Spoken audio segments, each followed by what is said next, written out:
আসসালামু আলাইকুম। আলহামদুলিল্লাহ। আজকে আমাদের ধানের মাদারগুলোর বয়স প্রায় ২১ দিন।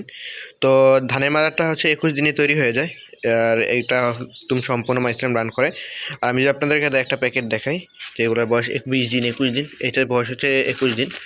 তো এটা দেখেন কী পরিমাণ সাদা হয়েছে, সম্পূর্ণ প্যাকেটটা সাদা হয়ে গেছে, মাইসিলিয়ামে সম্পূর্ণ হয়ে গেছে এবং কোনো গ্রিন মোল ব্ল্যাক মোল কিছুই নেই।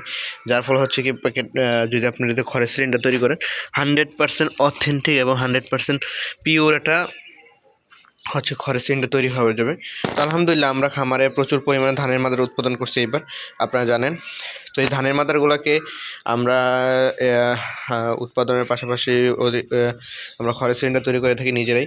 তো আমরা নিজেদের ধানের মাদার দিয়ে নিজেরাই উৎপাদন করার ফলে খরচটা একটু কম হয় এবং আমরা চাই সবসময় যে আমরা 100% পিওর একটা যে ধানের মাদার হোক। কারণ যদি আপনার বীজে ঝামেলা হয়, মাশরুমের যে বীজটা বলি আমরা, মাদার বা বীজ যেটাই বলি না আপনারা, সেই বীজে যদি কোনো সমস্যা থাকে, যেমন বিভিন্ন সময় বীজে দেখা যায় যে গ্রিন মোল আসে, ব্ল্যাক মোল আসে। তো আমরা যখন আগে অন্য জায়গা থেকে ধানের মাদার কিনে খড়ের সিলিন্ডার তৈরি করতাম, তখন দেখতাম বিভিন্ন প্যাকেটে গ্রিন মোল আছে, ব্ল্যাক মোল আছে, তখন আর ওইগুলোতে কাজ করা যেত না, ওইগুলো সম্পূর্ণ নষ্ট হয়ে যেত। তার জন্য হচ্ছে আমরা নিজেরাই উদ্যোগ নিয়েছি যে আমরা নিজেরাই উৎপাদন করব, নিজেরাই খড়ের সিলিন্ডার তৈরি করবো ইনশাআল্লাহ।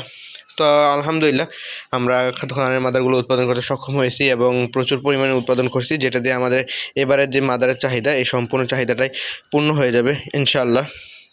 তো আমাদের জন্য দোয়া করবেন, আমরা এইভাবে আস্তে আস্তে মাশরুম চাষের সাথে আগে যেতে পারি। আর ইনশাল্লাহ আমরা ২-১ দিনের মধ্যে কাঠের গোড়ায় স্পন করা শুরু করব। তো আমরা ইনশাল্লাহ আপনাদেরকে দেখাবো যে কাঠের গোড়ায় স্পনটা কীভাবে করবেন বা কীভাবে কী প্রসেসটা। তো ওই সময়ে আমরা চেষ্টা করব যে আপনাদেরকে ভিডিওর মাধ্যমে দেখানোর জন্য স্পনিংয়ের যে প্যাকেজিংটা। তো আমাদের জন্য দোয়া করবেন, আমরা যে এভাবে সামনের দিকে এগিয়ে যেতে পারি মাশরুম চাষটাকে নিয়ে, তো আর আপনাদের পাশে থাকতে পারি। তো আজকে এই পর্যন্তই। আসসালামু আলাইকুম।